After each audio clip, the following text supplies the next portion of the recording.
Diego Pavão está aqui com a gente para que nós possamos voltar a falar sobre Minnesota, a política envolvendo a operação contra imigrantes promovida por Donald Trump. Após 2 mortes de americanos em abordagens, a Casa Branca mudou o comando no gerenciamento dessa crise.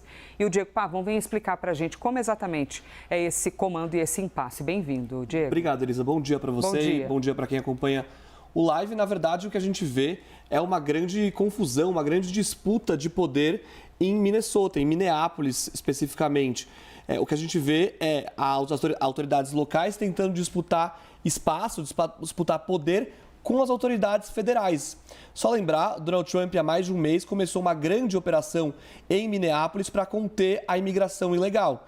Minnesota é governada por um governador democrata. Donald Trump já não mostrava muita confiança nele, no Tim Walz, enviou então agentes federais para fazer essa operação. E isso, Elisa, acabou resultando em 2 mortes de civis americanos nessas abordagens do ICE, que é aquela polícia migratória americana. Bom, essas mortes também são contestadas. De um lado, os agentes locais, as autoridades locais, na verdade, falam que essas vítimas eram totalmente indefesas, não ofereciam nenhum perigo. E do outro lado, os agentes federais dizendo, olha, não, essas pessoas ofereciam um perigo ali naquela cena, estavam armados ou tentaram ali atropelar. A gente teve 2 mortes nesse começo de ano lá em Minneapolis. Então, o que a gente vê deixou de ser uma disputa, um debate, na verdade, só sobre segurança pública e se tornou algo em relação à jurisdição, ou seja, quem está mandando lá nesse momento. São duas cadeias de poder, cadeias de comando diferentes tentando disputar o espaço. A gente preparou uma tela para mostrar como fica essa oposição lá em Minnesota, em Minneapolis, especificamente. Fique à vontade. Bom, aqui a gente tem as forças federais de um lado, a gente tem agora um personagem novo nessa crise, Tom Homan. Ele não é exatamente um personagem novo no governo Trump. Ele é um personagem novo nessa crise. O Tom Homan já chefiou o ICE, que é a Polícia Migratória Americana, e hoje ele é o chamado czar da fronteira. Foi assim o termo determinado para designar ele nesse governo Trump. Ele assume, ele entra em Minnesota com essa postura da agenda tolerância zero de Donald Trump.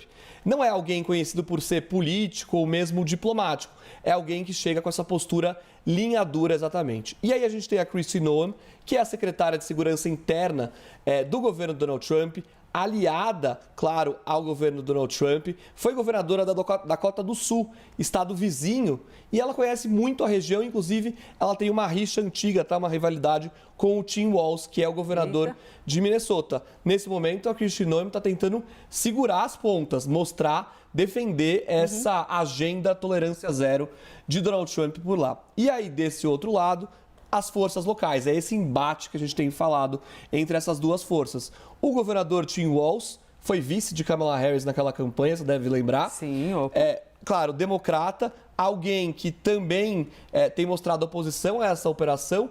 E a gente tem também ao lado dele o Brian O'Hara, que é o chefe da polícia. Ele é alguém também extremamente pressionado, porque ele é o chefe dos policiais, mas agora esses policiais têm que disputar espaço com os agentes federais.